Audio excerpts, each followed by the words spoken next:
오늘 주시는 하나님의 말씀은 열왕기상 19장 3절에서 8절입니다. 다 같이 일어나셔서 한 절씩 교독하겠습니다.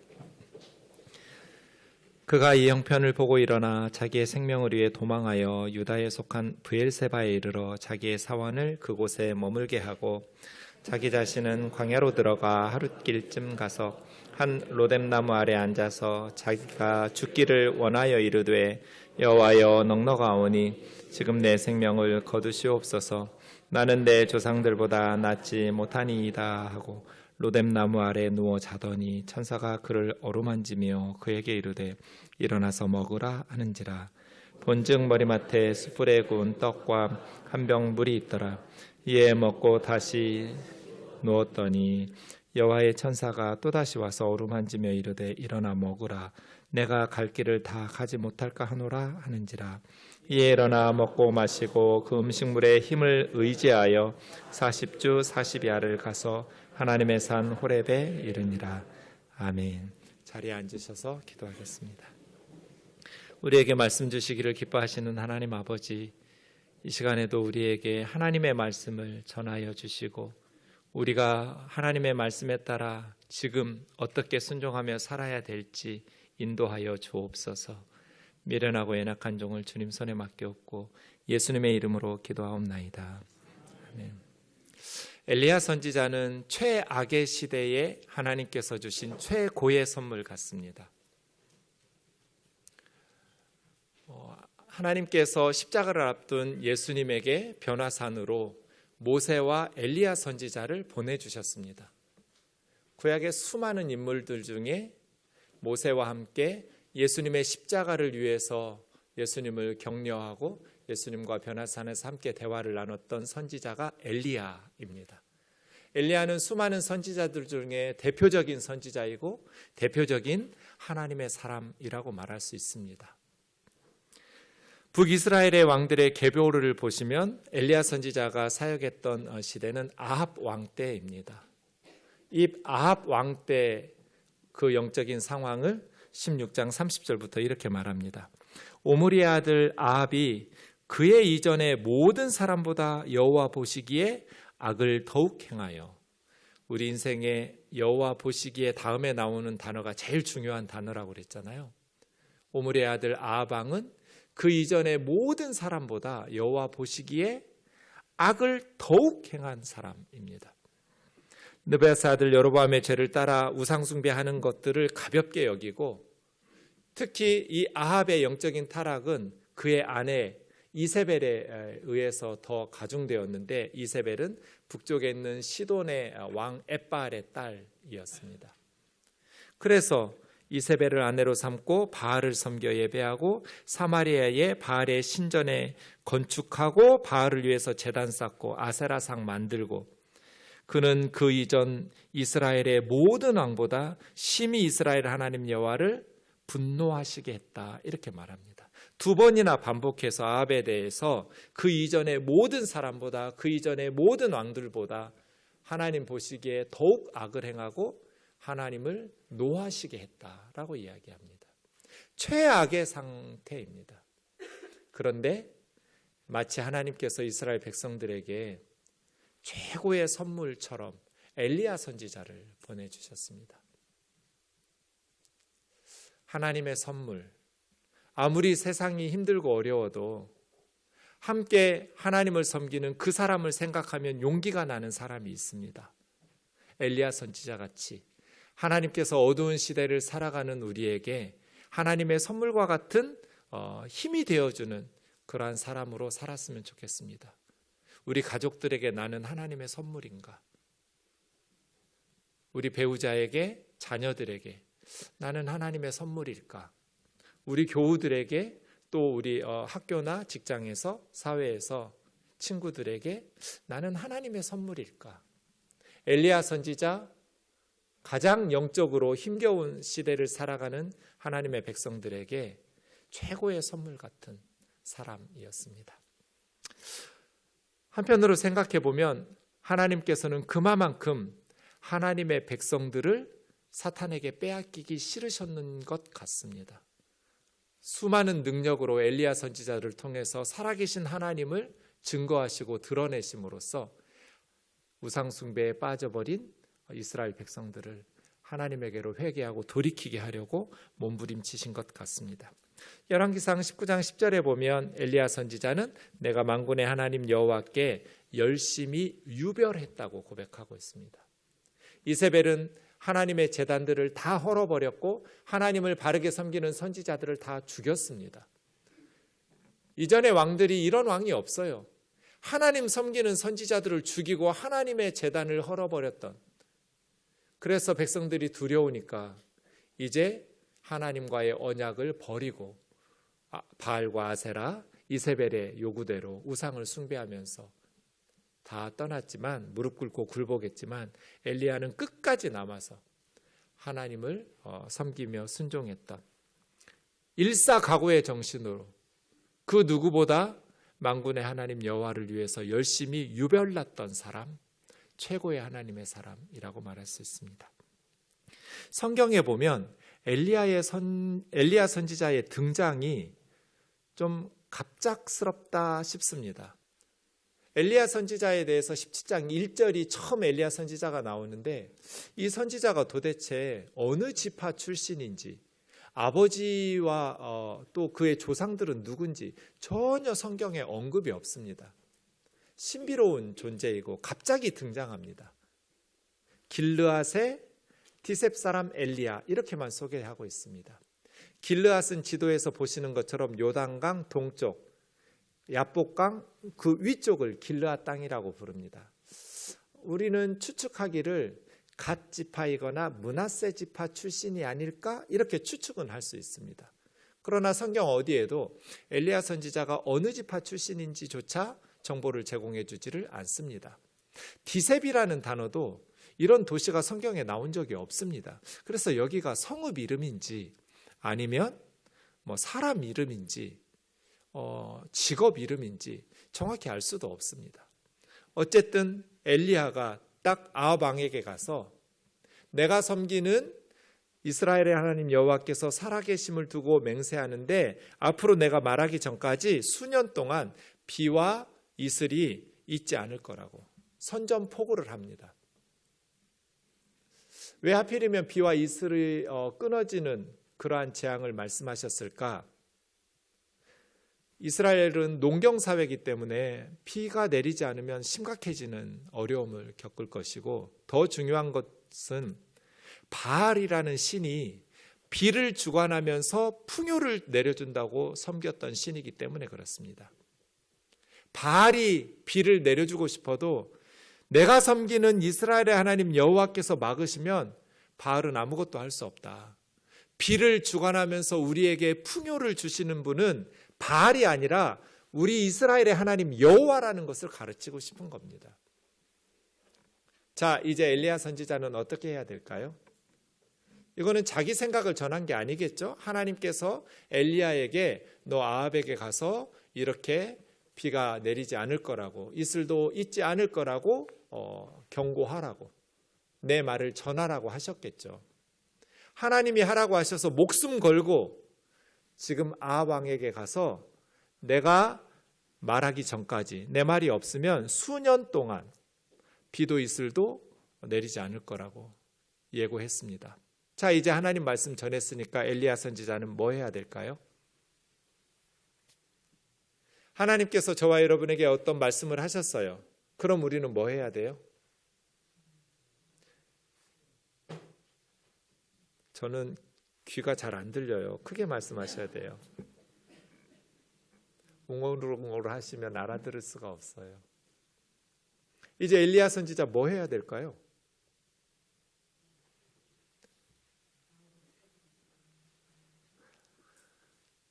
네. 목사님 뭐 해요? 하나님 말씀 전했으면 기다리면 되지. 그럼 기다리면 될까요? 하나님 말씀 전했으니까 야고보서 5장 17절 18절 같이 읽겠습니다. 시작. 엘리야는 우리와 성정이 같은 사람이로되 그가 비가 오지 않기를 간절히 기도한즉 3년 6개월 동안 땅에 비가 오지 아니하고 다시 기도하니 하늘이 비를 주고 땅이 열매를 맺었느니라. 엘리야는 뭐 했어요? 어떻게 기도했어요? 간절히 기도했어요. 대충 하지 않았어요. 어차피 하나님께서 안 주신다고 했으니까 내가 말하기 전까지 하나님께서 나를 통해서 비 주신다고 말씀하실 때까지는 비 안 오겠지. 대충 기도하지도 않았어요. 간절히 기도했어요. 따라하세요. 하나님은 우리의 기도에 응답하시는 방식으로 일하신다. 아멘이에요. 하나님께서 엘리야 선지자에게 말씀하셔서 엘리야가 아합 왕에게 전한 거예요. 내 말이 없으면 이 땅에 수년 동안 비도 이슬도 없을 거라고. 그렇게 하나님의 말씀을 전했지만 엘리야 선지자는 수년 동안 그냥 팔짱 끼고 기다리는 게 아니에요. 하나님의 말씀이 이루어지도록 비가 오지 않도록 간절히 기도했어요. 하나님은 우리의 기도에 응답하시는 방식으로 일하시는 분이에요. 하나님이 알아서 다 하시는 게 아니에요. 하나님께서 뭔가 하시고 싶은 일이 있으시면 우리에게 선한 소원을 갖게 하셔요. 우리의 마음의 소원을 가지면 우리는 하나님께 기도하게 되죠. 그리고 하나님께서는 그 기도에 응답하시는 방식으로 일하시는 거예요. 우리가 기도해도 되고 안 해도 되는 게 아니에요. 반드시 해야 돼요. 그래야 하나님께서 일하실 수 있어요. 어찌 보면 엘리야 선지자가 기도하지 않아도 하나님께서 그렇게 하신다고 말씀하셨으니까 비가 올 수 없어요. 이슬도 내리지 않아요. 그렇게 생각하기 쉽지만 엘리야는 그렇게 생각하면서 편히 쉬면서 기다리지 않았어요. 간절히 기도했어요. 그래서 3년 6개월 동안 비가 내리지 않았어요. 그 다음 하나님께서 비 오게 하실 때도 마찬가지예요. 하나님께서 비 온다고 말씀하셨어요. 그래서 엘리야가 아합 왕에게 큰 비가 내릴 거라고 전했어요. 그렇게 전한 후에 엘리야는 무릎 꿇고 엎드려서 머리를 두 무릎 사이에 집어넣어놓고 간절히 기도했어요. 아니 하나님께서 큰 비를 주신다고 말씀하셔서 왕에게 얘기했으면 이제 기다리면 비가 쏟아질 텐데 기다리지를 않고 엘리야는 비가 오도록 엎드려 무릎 꿇고 간절히 기도했어요. 엘리야가 위대한 하나님의 사람, 많은 하나님의 능력을 이스라엘 백성들에게 보이면서 그 백성들을 하나님께로 이끌려고 애썼던 참 위대한 선지자였던 것은 무엇보다 엘리야는 기도의 사람이었기 때문이에요. 우리가 하나님의 능력을 경험하고 하나님의 일을 힘있게 감당하기를 소원한다면 엘리야처럼 기도의 사람이어야 해요. 기도 없이는 선한 열매를 맺을 수가 없어요. 하나님의 말씀을 알고 머리로 알았다고 해서 열매가 맺히는 게 아니에요. 하나님이 말씀하셨다고 해서 그 일이 저절로 이루어지는 것도 아니에요. 하나님의 사람들이 엘리야처럼 간절히 기도해야 돼요. 그렇게 우리는 하나님의 동역자가 돼서 하나님이 우리를 통해서 하시고 싶은 일들을 이 땅 가운데에서 펼쳐가시는 거예요. 하늘 뜻이 이 땅 가운데 이루어지려면 하나님의 백성들이 기도해야 해요. 아합 왕은 엘리야를 찾아 죽이려고 그랬어요. 왜냐하면 정말 비가 오지 않는 거예요. 엘리야가 다녀간 후로부터는. 3년 6개월 동안 비가 내리지 않았으니까 그 농경사회에서 얼마나 힘들었겠어요. 백성들이 다 죽어 나자빠질 판이에요. 왕을 향한 원성이 하늘을 찌르겠죠. 아합 왕은 그렇게 생각했어요. 엘리야 선지자 그 녀석이 비를 주관하며 풍요를 내려주는 바알신을 분노하게 했기 때문에 지금 바알신이 비를 내려주지 않는 것이다. 바알신의 분노를 풀어서 비가 땅에 내리게 하려면 엘리야를 잡아 죽여서 바알신에게 바쳐야죠. 그래서 전국을 이잡듯이 뒤지면서 엘리야를 수색하고 찾았어요. 전국 지명 수배를 내렸어요. 찾을 수가 없었어요. 이제 외국으로 피했나 싶어서 이웃 국가들을 찾아다니면서 이런 엘리야라는 사람이 오지 않았느냐고. 못 봤다고 말하면 신의 이름으로 맹세까지 시켰어요. 못 봤다는 맹세까지. 그렇게 철두철미하게 엘리야를 찾으려고 했는데 찾을 수가 없었어요. 엘리야 어디 있었어요? 아합과 이세벨이 엘리야 찾아서 죽이려고 뒤지고 있을 때 엘리야는 어디에 숨어 있었어요? 이세벨의 고향인 시돈에 사르밧 과부의 집에 있었어요. 하나님이 숨기시면 찾을 수가 없어요. 그리고 하나님께서 말씀하셔서 이제 엘리야 선지자는 아합 왕에게로 왔어요. 보자마자 이스라엘을 괴롭히는 자여 너냐? 왕이 말했어요. 엘리야가 말하죠. 내가 이스라엘을 괴롭게 하는 것이 아니라 당신과 당신의 집이 이스라엘을 괴롭게 한다고. 당신들이 이스라엘 백성들을 바알과 아세라를 섬기도록 우상 숭배로 이끌었기 때문에 바알이 비를 내려주시지 않는 것이 아니라 우리 하나님 여호와께서 이스라엘을 책망하시느라고 비를 내리지 않으신 거라고. 그러니 내가 우리나라를 고통으로 빠뜨리는 사람이 아니라 당신이 이스라엘을 고통스럽게 만든 장본인이라고. 두 사람의 말 중에 누구 말이 옳아요? 그거 어떻게 알 수 있어요? 아합 왕은 엘리야 선지자가 비를 주관하며 풍요를 주는 바알신을 분노하게 했기 때문에 엘리야 때문에 비가 내리지 않는다고 말했고, 엘리야 선지자는 내가 아니라 아합 왕 당신과 당신의 집이 이스라엘 백성들을 우상 숭배하게 했기 때문에 여호와 하나님께서 비를 내려주시지 않아서 이 땅에 백성들이 고통받고 있는 거라고. 누구 말이 옳은지 어떻게 입증할 수 있을까요? 그래서 엘리야 선지자는 영적인 대결을 신청합니다. 바알 선지자 450명과 아세라 선지자 400명, 850명을 갈멜산으로 부르라고. 그리고 이스라엘 전역의 사람들을 보내서 이스라엘 사람들도 다 갈멜산으로 모으라고. 우리가 갈멜산에서 번제물을 올려놓고 불을 대지 말고 하늘에서 불을 내려서 그 번제물을 태우는 신이 참 신이라는 것을, 그러면 누구 말이 옳은지 입증할 수 있잖아요.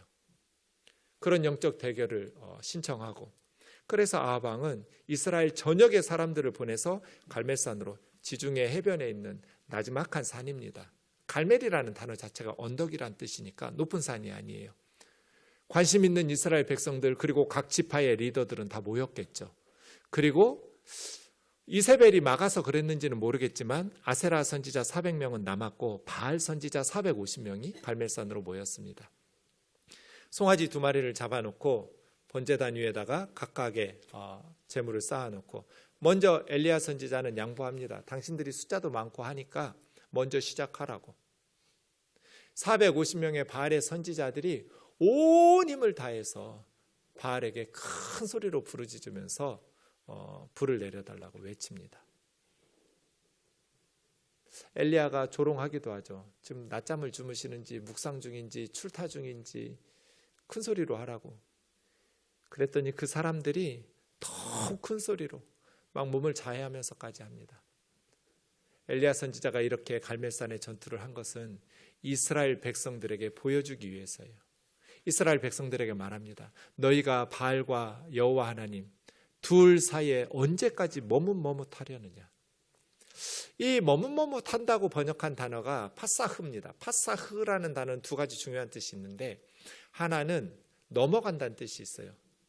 이스라엘 백성들이 애굽에 있을 때 마지막 10번째 재앙이 장자가 죽는 재앙이었잖아요. 애굽의 첫 번째로 태어난 사람과 동물들이 죽는 재앙인데, 이스라엘 백성들이 살고 있는 고센 땅에서는 어린 양을 잡아서 그 피를 그 집 문에다가 뿌렸어요.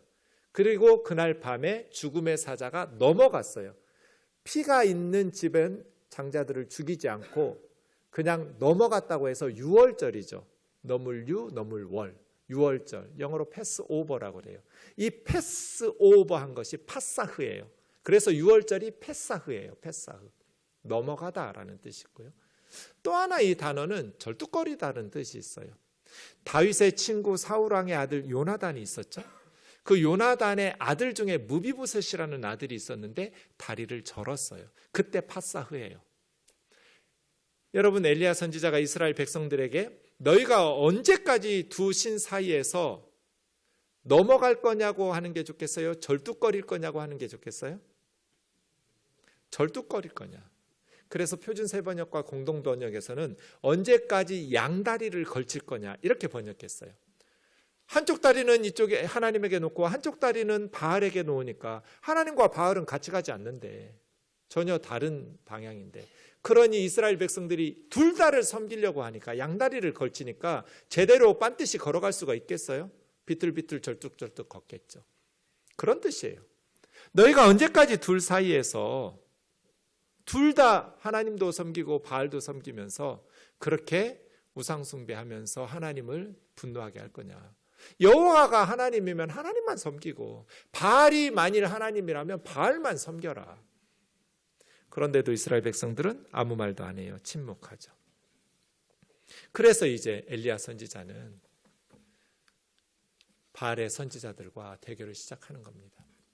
바알의 선지자들이 큰 소리를 지르고 오전부터 정오까지 지났는데도 아무 응답이 없어요.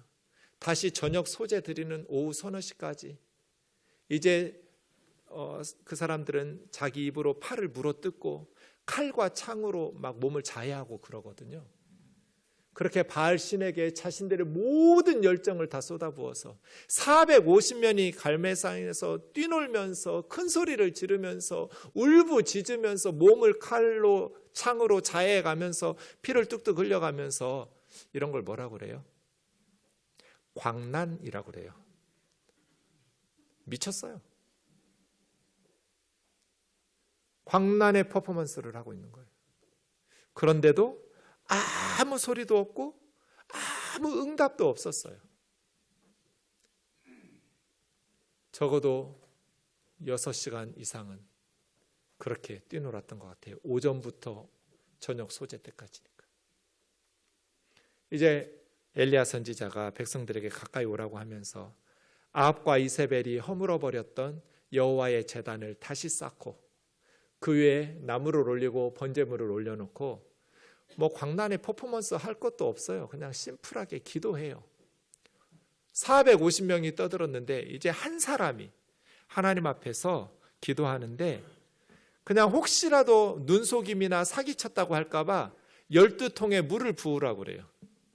그래서 도랑에 물이 흘러 넘칠 때까지 물을 쏟아 부었어요. 그리고 하나님 앞에 3가지 기도하죠.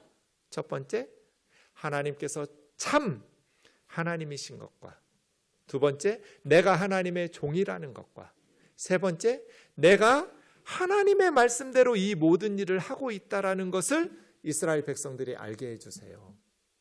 내 생각대로 인간적으로 말하는 것이 아니라 하나님께서 나를 보내셔서 하나님께서 말씀하신 대로 내가 이 모든 것을 행하고 있다는 것. 그래서 2가지를 알게 하는 거예요. 첫 번째는 주 여호와가 하나님이시라는 것. 두 번째는 하나님께서는 이 백성들의 마음을 돌이키고 계신다는 것을 깨닫게 해달라고. 아무리 하나님의 기적을 경험하면 뭐예요? 백성들의 마음이 회개하고 하나님께로 돌아오지 않으면 아무 의미도 없어요. 그래서 이 2가지를 기도하는 거예요. 이 백성들에게 주 여호와는 참 하나님이시라는 것, 그리고 하나님께서 이 백성들의 마음을 우상에게서 다시 회개하고 하나님에게로 돌아오도록 돌이켜주시는 하나님이시라는 것을 깨닫게 해달라고. 그래서 하나님만 섬기게 해달라고. 기도가 마치자마자 하늘에서 불이 내려서 번제물과 나무와 돌과 흙과 도랑의 물까지 다 핥아버렸어요. 백성들이 두려워서 엎드려 여호와 그분이 하나님이시다, 여호와 그분이 하나님이시다 외쳤어요. 엘리야 선지자는 바알의 선지자 450명을 갈멜산 밑에 있는 기손 시내로 가서 죽였어요. 이게 신명기 법대로예요. 백성들을 우상 숭배로 끌고 가는 점쟁이들이나 그러한 이방인 사제들은 사형이에요. 자기만 우상 숭배하면 자기만 죽으면 되는데 이 바알의 선지자들, 제사장들은 이스라엘 백성들까지 지옥으로 끌고 가는 거잖아요. 이 사람들 놔두면 계속해서 백성들을 미혹해서 영적인 종교개혁이 일어나지 않기 때문에 하나도 도망치지 못하게 잡아서 기손시내에서 다 죽였어요. 그리고 아합 왕에게 오전부터 지금까지 밥 먹을 시간이 없었잖아요. 그러니 올라가서 밥 먹고 마시라고. 아합 왕이 또 엘리야 선지자 시키는 대로 올라가서 먹고 마셔요. 지금 밥이 입에 들어가요? 그러면서 엘리야 선지자가 큰 비의 소식이 있다고 아합 왕에게 말한 후에 엘리야 선지자는 뭐예요? 밥 먹고 쉬고 있는 것이 아니라 말씀드린 대로 갈멜산 꼭대기로 올라가서 땅에 꿇어 엎드려 얼굴을 무릎 사이에. 이거 참 힘든 동작이에요. 엘리야는 그만큼 겸손하게 간절하게 부르짖고 있는 거잖아요. 하나님께서 큰 비의 소식을 말씀하셨어도 하나님 이 백성들에게 비 내려달라고, 하나님이 참 하나님이시라는 것, 그리고 하나님의 능력을, 하나님의 은혜를 경험한 이 백성들의 마음이 하나님께로 돌아올 수 있게 해달라고 엎드려서 무릎을 꿇고 머리를 무릎 사이에 박고 하나님 앞에 간절히 기도하는 거예요. 탈진했을 텐데 쉬지 않고 음식 먹으면서 휴식을 취하지 않고 엎드려 기도해요. 그리고 사환을 보내면서 지중해 바다 쪽을 바라보라고. 아무것도 안 보이는데요, 다시 가보라고. 안 보여요. 기도하고 또 보내고, 기도하고 또 보내고. 근데 7번째 다녀와서는 사람 손바닥만한 구름이 보입니다. 그래서 아합 왕에게 전합니다. 큰 비가 쏟아질 테니까 진흙에 막혀서 마차가 못 가기 전에 빨리 왕궁 있는 이스라엘로 가라고. 그래서 마차를 타고 아합이 이스라엘 별궁으로 가고 있을 때 갑자기 어두워지면서 큰 비가 내리기 시작하는데, 엘리야 선지자는 굉장히 피곤한 하루인데 그 저녁 시간에 허리를 동여매고 마차 앞에서 달려가요. 25km거든요. 갈멜산에서 이스라엘까지. 마라톤 한 절반 이상 코스죠. 25km를. 왜 이런 일을 했을까요? 살아계신 하나님의 능력을 보이고, 엘리야 선지자는 자기가 할 수 있는 모든 것을 다 쏟아내요. 진액을 쏟아서 갈멜산에서 영적인 전투를 하고, 왕의 마음이 변해야, 왕이 살아계신 하나님을 확신해야 이스라엘을 우상에게서 여호와 하나님에게로 돌이킬 수 있잖아요. 종교개혁이 일어나서 하나님 앞에서 우리나라가 새롭게 될 수 있기 때문에 허리띠를 동여매고 마차 앞에서 달리기를 해요. 하나님의 능력을 힘입어 그렇게 달려왔습니다. 이제 아합 왕은 어떻게 해야 할까요? 아합은 뭐 해야 돼요? 회개하고 종교개혁을 단행해야죠. 갈멜산에서 모든 백성들이 봤잖아요. 그러니 백성들과 함께 무너진 여호와의 제단을 회복시키고 수축하고 바알과 아세라의 우상들을 헐고, 우리나라가 하나님을 섬겨야 복을 주신다. 하나님께서 이 큰 비를 내려주셨다. 하나님 섬기자고 해야 하잖아요. 19장 1절 보세요. 아합이 엘리야가 행한 모든 일과 그가 어떻게 모든 선지자를 칼로 죽였는지를 이세벨에게 말하니, 이스라엘 별궁에 와서 자기 와이프 이세벨에게 아합 왕이 뭐라고 말해요? 엘리야가 행한 모든 일, 그 중에서도 바알 선지자 450명을 어떻게 죽였는지를 포커스를 맞춰서 아내에게 말해요. 이게 뭐예요 지금? 그게 왜 엘리야가 행한 일이에요? 하나님께서 행하신 일을 말해야죠. 자기 아내에게 우리 조상 때부터 섬겼던 여호와 하나님이 진짜 하나님이시더라. 당신이 데려온 바알과 아세라는 아무것도 못 해주더라. 450명이 아침부터 저녁까지 뛰면서 몸을 칼과 창으로 피를 흘려가면서까지 바알을 부르면서 응답해달라고 부르짖는데도 아무 응답이 없었는데, 엘리야 한 사람이 기도하니까 도랑에 있는 물까지 다 핥아버리시더라. 우리 이스라엘의 하나님이 참 신이시다. 자기 아내에게 간증해야죠. 우리 하나님이 참 하나님이라고 신앙 고백하면서 이제부터 우리 가정도 우리 나라도 하나님만 섬기자라고 말해야죠. 왜 이것이 하나님이 하신 일이 아니고 엘리야가 행한 일, 그것도 선지자 450명을 어떻게 죽였는지 살아계신 하나님을 경험했지만 아합 왕은 변한 게 하나도 없어요.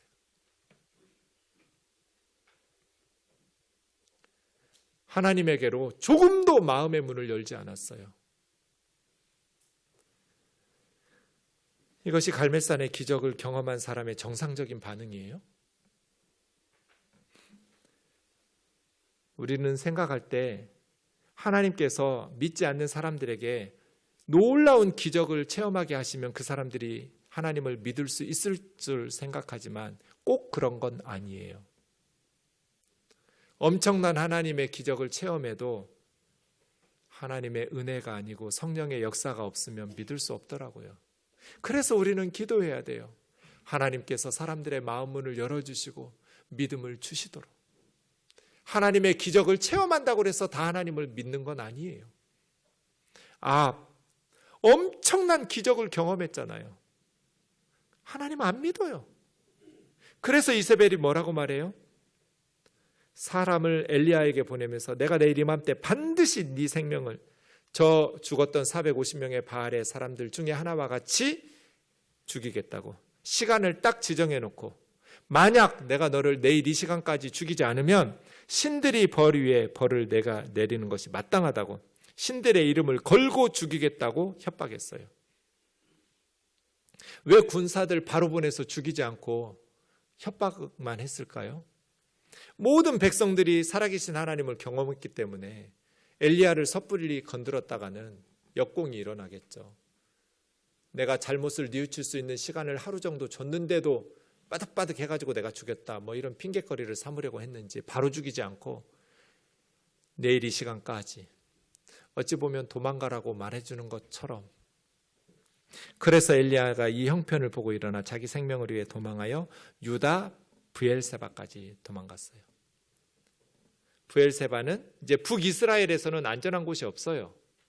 그러니 남유다로 넘어와서 남유다 도시들 중에도 가장 남쪽에 있는 아프리카로 넘어가는 마지막 성읍인 브엘세바, 가나안 땅은 단에서 브엘세바까지 이렇게 말하죠. 남쪽의 최남단 사람이 살 수 있는 도시가 브엘세바예요. 거기까지 사환과 함께 내려갔어요. 그리고 사환을 거기다 놓고, 보통 유대 랍비들은 이 사환이 사르밧 과부의 아들이라고 가르치기도 해요.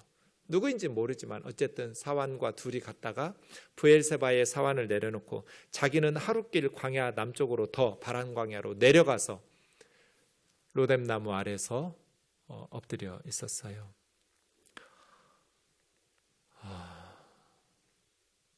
왜 이럴 때는 영적인 침체에 빠지고 절망과 우울감에 빠질 때는 혼자 있고 싶잖아요.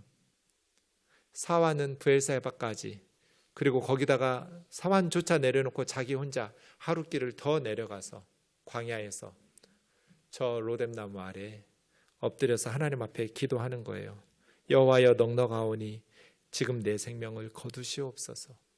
나는 내 조상들보다 낫지 못하니이다. 첫 번째, 현실 도피, 내 생명을 거두어 달라고. 두 번째, 열등감. 우리 조상들은 성공적으로 하나님의 사명을 감당해서 백성들을 돌이키기도 했는데 나는 실패. 나는 조상들보다 못합니다. 엘리야가 얼마나 열심히 기도했어요. 간절히 기도했어요. 목숨 걸고 갈멜산에 오를 때 살아서 돌아온다는 생각 안 했을 거예요. 죽으면 죽으리이다예요.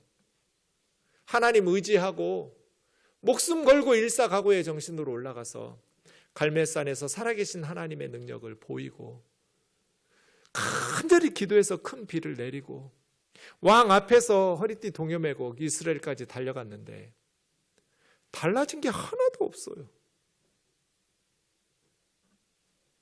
이스라엘 백성들이 회개하고 하나님께로 돌아오지 않았어요.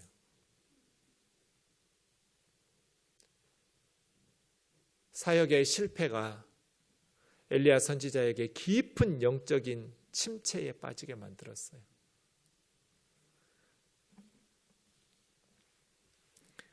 민수기 11장 15절에 보면 모세도 하나님 앞에 죽여달라고 기도한 적이 있어요. 백성들이 만나만 먹으니까 너무나 실증이 난다고 고기 먹게 해달라고. 엄청난 인류 평화나 뭐 이런 게 아니라 고기 먹고 싶다고. 짱돌 들어가지고 모세 죽이고 애굽으로 돌아가자고. 그때 모세가 이렇게 기도해요. 하나님 내게 은혜 베풀어 주셔서 나 좀 죽여주세요. 나를 즉시 죽여서 이런 고난을 당하지 않게 해달라고. 영적인 거인들도 때로는 영적인 침체와 우울과 무기력을 경험하기도 해요. 언제나 성령 충만하고 언제나 믿음으로 담대하지 않았어요. 갈멜산에서 450명을 이기고 죽였던 엘리야 선지자도 그 여자 이세벨이라는 왕비 한 사람의 말로 하는 협박을 이겨내지 못하고 하나님 앞에 죽여달라고. 물론 단순히 자신의 육신의 생명을 살리기 위해서뿐 아니라 영적인 절망, 영적인 침체, 그래서 죽여달라고 했겠죠. 오랫동안 기도하고 자기가 할 수 있는 모든 것을 쏟아 부었는데도 이스라엘 백성들이 회개하고 돌아오지를 않으니까. 회개하고 하나님을 섬기겠다고 말하는 것이 아니라 오히려 왕과 왕비는 자기를 죽이겠다고 협박하니까 더 이상 엘리야 선지자는 하나님의 일을 할 수 있는 힘을 낼 수가 없었어요. 그렇게 로뎀나무 아래서 엎드려서 자고 있는데 천사가 선지자를 어루만지면서 일어나서 먹으라고 말해요. 일어나 봤더니 숯불에 구운 떡과 물 한 병이 있어요. 그래서 먹고 마셨어요. 그리고 다시 탈진해서 다시 쓰러져 잤어요. 얼마 지나니까 천사가 또다시 와가지고 어루만지면서 일어나서 먹으래요. 네가 가야 될 길이 있는데 그 길 다 가지 못할까 봐 염려된다고.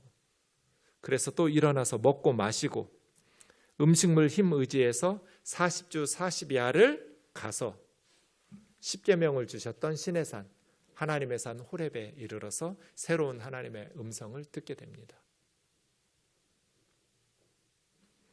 하나님은 엘리야 선지자에게 꾸중하고 책망하지 않으셨어요. 한마디도 책망하는 소리 안 했어요. 너 정말 실망스럽구나. 나를 믿지 못하고 그 여자 한마디에 이렇게 유다 남쪽 끝 브엘세바까지 도망와가지고 지금 광야에서 이 로뎀나무 아래서 뭐 하고 있는 거냐? 이게 옳으냐? 논쟁하시거나 책망하지 않으셨어요. 하나님은 엘리야 선지자에게 치유와 회복을 일어나서 먹으라고 어루만져 주시면서 일어나서 먹어라. 다시 먹고 마시고 쓰러져 자고 나니까 한참 후에 다시 천사 보내셔서 어루만지시면서 일어나서 먹어라. 하나님은 엘리야를 위로하셨어요.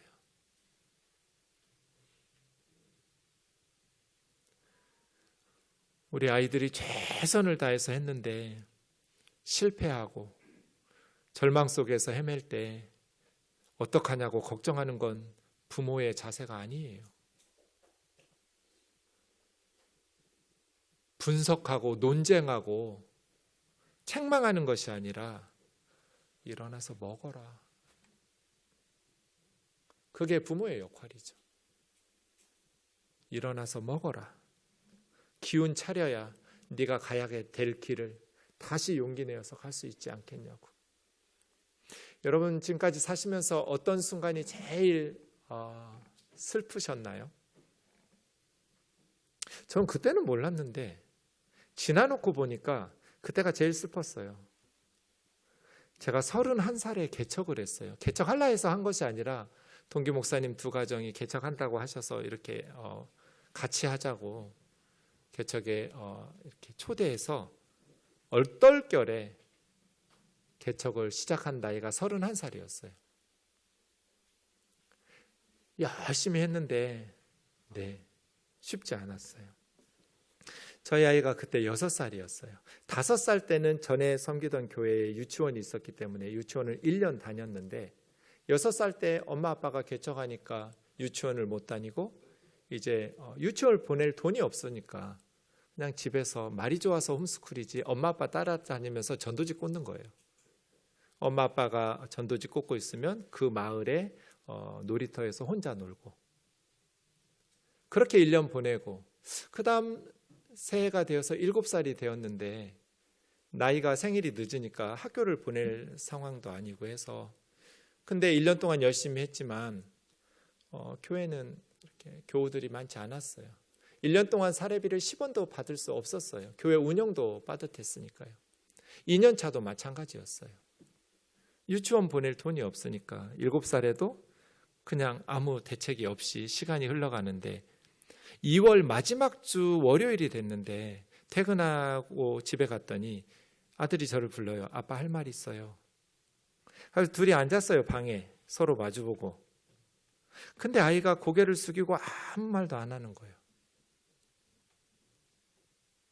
지나놓고 보니 아빠한테 할 말 있다고 말하고 말을 못하고 있는 그 순간, 한참 동안 말하지 못하고 고개 푹 숙이고 있었던 순간이 제 인생에 가장 슬펐던 순간이에요. 그래서 제가 먼저 말을 꺼냈어요. 은준아, 아빠한테 할 말 있다며?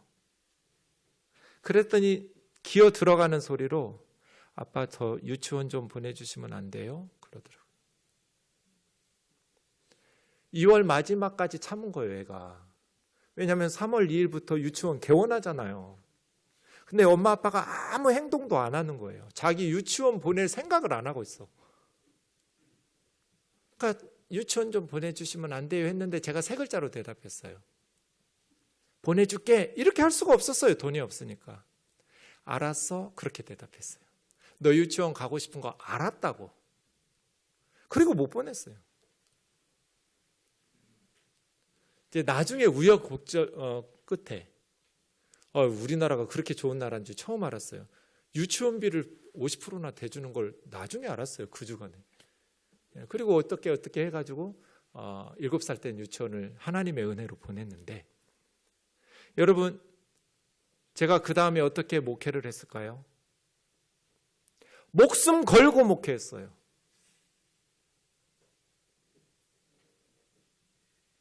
진짜 열심히 목회했어요. 전도지 한 장이라도 더 꽂으려고 정말 새벽부터 뛰어다녔어요. 기도가 힘들면 아들 생각해서 아무리 피곤해도 하나님 앞에 몸부림치면서 기도했어요. 근데 형님 목사님들은 큰 교회 담임 목사로 떠나셨어요. 몇 안 되는 교우들하고 열심히 기도하고 열심히 전도하고 열심히 목회를 해도 1년 동안 새 가족이 한 명도 안 왔어요. 성도들이 안 와요. 누구도 저한테 뭐라 하는 사람은 없는데 저 혼자 저를 책망하는 거예요. 네가 괜히 목회한다고 나서가지고 지금 뭐 하는 거냐, 네 식구들하고 네 교우들하고 고생시키면서 너 때문이야, 너 때문이야. 깊은 영적인 열등감, 절망, 침체에 빠졌어요.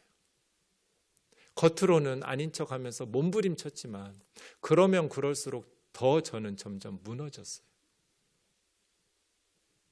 그러던 어느 날 하나님께서 여호수아 1장 7절 8절 찾아보라고 그랬어요.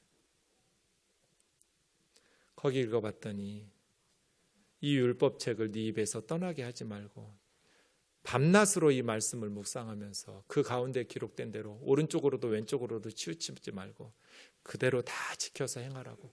그럼 내가 너하고 함께 있을 거고 너의 모든 일이 형통할 거라고. 그게 깜깜한 밤에 빛을 본 것 같았어요. 그래서 그날부터 주야로 성경을 연구하기 시작했어요. 근데 사실은 저는 주는 없었어요. 지하 예배실에서 하루 종일 살아서 야로 빛이 한둘도 안 들어와요. 깜깜한 데서 하루 종일 성경 붙들고 씨름하고 그 다음에 설교하고 예배하고 나가서 전도하는 날은 전도하고 다른 것들을 다 끊고 예배당에 틀어박혀서 성경 연구하기 시작했어요. 그 기간에 저희 동기 목사님 2분이 찾아왔어요. 2번씩이나. 지금 생각하면 정말 고마운 분들이에요. 왜 왔냐면 저한테 봉투 내밀면서 이 돈 가지고 교회 리더들하고 교회 성장 프로그램 훈련 받고 와서 목회하라고. 고마운 친구들이죠. 뭐 전도 폭발 훈련을 받든지 알파코스 훈련을 받든지 두 날개 훈련을 받든지 그때 유행하는 교회 성장 프로그램들 교회 리더들 데리고 가서 받고 와서 교회 좀 성장하고 부흥시키라고. 저는 안 간다는 생각을 해본 적이 없어요. 언젠가는 갈 거라고 대답했고 그렇게 생각했어요. 돈을 2번 다 돌려주면서 그런데 지금은 내가 그거 할 때가 아니라고. 하나님이 나한테 이 말씀을 주야로 묵상하라고 그랬다고. 난 아직 창세기에서 요한계시록까지 성경 공부가 안 끝났다고. 유학 가려다가 못 가고 개척을 시작하면서 나는 너무나 준비 없이 부족한 상태로 목회를 시작해서 말씀을 모르는데 성도들 와서 내가 뭘 가르치겠냐고. 나중에 가겠다고. 그리고 말씀을 열심히 묵상했어요. 현실은 냉정해요, 여러분. 내가 젊은 날 친구들과 함께 갑자기 개척하게 됐으니까 좀만 기다려달라고 아직 준비는 덜 됐지만 나는 아직 어리니까 봐주지 않아요. 치열한 경쟁 속에서 좋은 목사님들과 준비된 목회자들과 교회들이 많은데 왜 하나님께서 저에게 굳이 성도들을 보내주셔야 돼요? 말씀으로 양육할 준비도 안 된 목사에게. 현실은 냉정해요. 내 상황과 형편을 봐주지 않아요. 준비가 덜 됐다고 봐주는 법 없어요. 이것을 스스로 극복해내야 돼요. 흙 속에 묻힌 씨앗이 무거운 흙을 자기 힘으로 뚫고 올라오듯이, 이거 남강 이승훈 선생님이 하신 말씀이에요.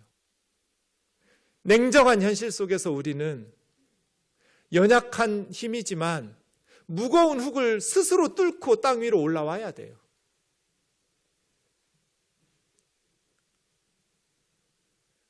그러면서 시간이 지나니까 나중에는 교회 성장 프로그램 갈 필요가 없어졌어요. 왜냐하면 손바닥만한 구름 하나가 오기 시작했어요. 처음으로 등록한 교우가 중학생, 여중생이었어요. 여중생 하나가 등록하더니 그 다음 80 넘은 할머니 한 분이 등록하더니 그 다음은 무슨 팝콘 터지듯이 매년 수십 명씩 교회에 와서 등록하는 거예요. 말씀 공부하기 시작하니까. 그래서 교회 성장 프로그램을 안 갔어요. 갈 필요가 없어졌어요. 그리고 깨달았어요. 내가 얼마나 무서운 교만한 사람이었는가.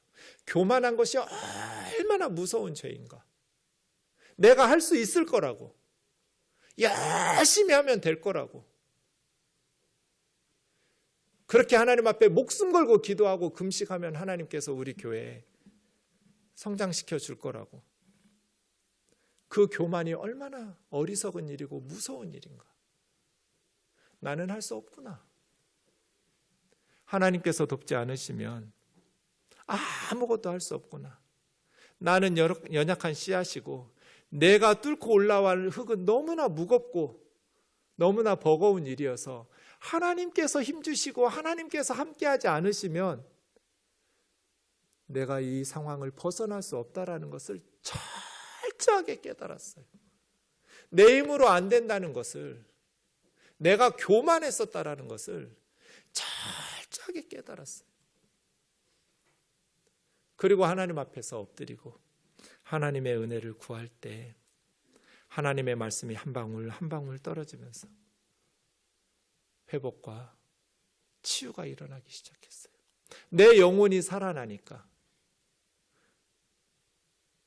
목회가 행복해지고 두려움이 사라졌어요. 내가 무능하고 내가 성경 사실은 잘 모르고 내가 사실은 경건하게 살지도 못하는 걸 우리 교우들이 알면 어떡하지? 그런 두려움이 있었어요. 내 실체를 교우들이 알게 되면 우리 교회 다 떠날 거야. 그런 두려움. 나의 실체가 드러나면 실망하고 떠날 거야. 그런데 자유로워졌어요. 하나님이 하신다. 나는 무능하지만, 나는 경건하지 못하지만, 나는 주의 종답지 못한 사람이지만 하나님은 하신다. 사랑하는 자매 형제 여러분, 여러분 신앙생활하고 또 여러분 가정에서, 교회에서, 또 직장에서 최선을 다하면 될 거야. 하나님께서 나를 도우실 거야. 이렇게 부르짖으면 하나님께서 나를 통해서 선한 열매들 맺으실 거야. 남들도 다 하는데 나라고 못할 리가 없어. 하지만 때로는 내가 아무리 발버둥 쳐도, 내가 할 수 있는 모든 것을 쏟아부어서 하나님 앞에 부르짖으면서 하는데도 엘리야 선지자처럼 실패하고 영적인 침체에 빠지고 그렇게 무너지면서 로뎀나무 아래 누워있지는 않았나요? 다시 하나님의 은혜를 힘입어서 기도의 자리로 나아가고 하나님의 치유와 회복을 경험해서 저와 여러분의 영혼이 힘을 내야, 먹고 힘을 내야 우리에게 주신 길을 걸어갈 수 있을 거잖아요. 다시 주님 우리에게 맡겨주신 사명을 잘 감당할 수 있도록 꺼져가는 심지를 끄지 않으시고 흔들리는 갈대를 꺾지 않으, 상한 갈대를 꺾지 않으시는, 논쟁과 책망이 아니라 치유와 회복으로 우리를 어루만지시는 자비로우신 하나님 앞에 나아갈 수 있기를 주님의 이름으로 축원합니다.